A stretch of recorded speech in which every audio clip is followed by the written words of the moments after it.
নীলিমার নীল কষ্ট।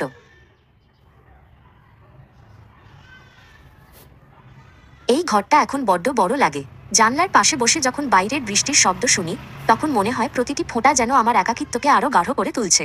একসময় এখানে আমাদের হাসির প্রতিধ্বনি শোনা যেত, আজ শুধু নৈশব্দ দেয়াল জুড়ে রাজত্ব করে।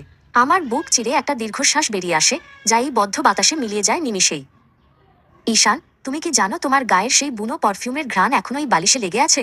আমি মাঝে মাঝে চোখ বুজে ভাবি, তুমি হয়তো পাশের ঘরেই আছো, হয়তো এখনই ডাক দিয়ে বলবে, এক কাপ কড়া করে কফি দাও তো। কিন্তু চোখ খুললেই দেখি শুধু শূন্যতা। তোমার চলে যাওয়াটা ছিল এক ঝড়ের মতো, যা আমার সাজানো বাগানটাকে তছনছ করে দিয়ে গেছে। আমাদের শেষ বিকেলটার কথা মনে পড়ে, যখন আকাশটা সিঁদুর রাঙা হয়ে উঠেছিল। আমরা পাশাপাশি হাঁটছিলাম সেই পুরনো পার্কের রাস্তা দিয়ে। তুমি আমার হাতটা শক্ত করে ধরেছিলে। সেই স্পর্শে এক অদ্ভুত নির্ভরতা ছিল, যা আমি পৃথিবীর আর কোথাও খুঁজে পাইনি। তখন বুঝিনি যে ওই হাতটাই একদিন আমাকে মাঝপথে ছেড়ে দেবে।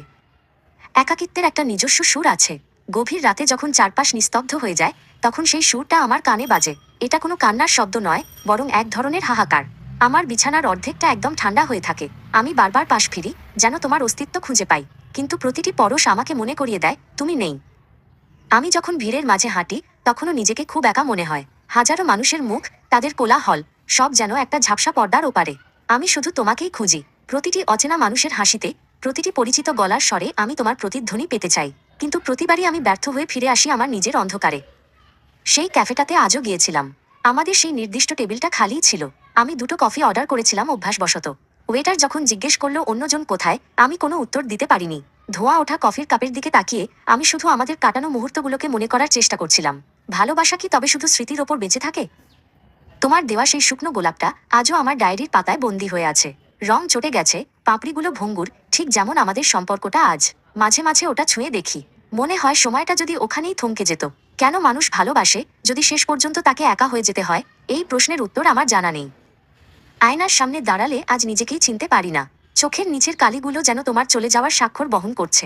আমি কি আগের সেই আমি আছি, নাকি তোমার বিরহে আমি এক অন্য মানুষে পরিণত হয়েছি? স্মৃতিরা বড় নিষ্ঠুর হয় ঈশান। তারা ভোলাতে দেয় না, আবার ফিরেও পায় না। জানো ঈশান, মাঝে মাঝে মনে হয় বাতাসের সাথে তোমার কণ্ঠস্বর ভেসে আসছে। আমি দৌড়ে বারান্দায় যাই। আকাশটা তখন মেঘে ঢাকা থাকে। আমি চিৎকার করে তোমার নাম ধরে ডাকতে চাই, কিন্তু গলা দিয়ে কোনো স্বর বের হয় না। শুধু একাকিত্বের এক বিশাল নীল সমুদ্র আমাকে আষ্টে পৃষ্ঠে জড়িয়ে ধরে। জীবন থেমে থাকে না, আমি জানি। হয়তো একদিন এই ক্ষত শুকিয়ে যাবে, কিন্তু দাগটা থেকে যাবে চিরকাল। আমি এখন সেই দাগটাকেই ভালোবাসতে শিখেছি, কারণ এটাই আমার কাছে তোমার শেষ চিহ্ন। আমি একাই চলবো এই পথে, আমার এই বিশাল একাকিত্ব আর তোমার ফেলে যাওয়া স্মৃতিগুলোকে সঙ্গী করে। বিদায় নয় ঈশান, তুমি আমার না পাওয়া হয়েই থেকে গেলে।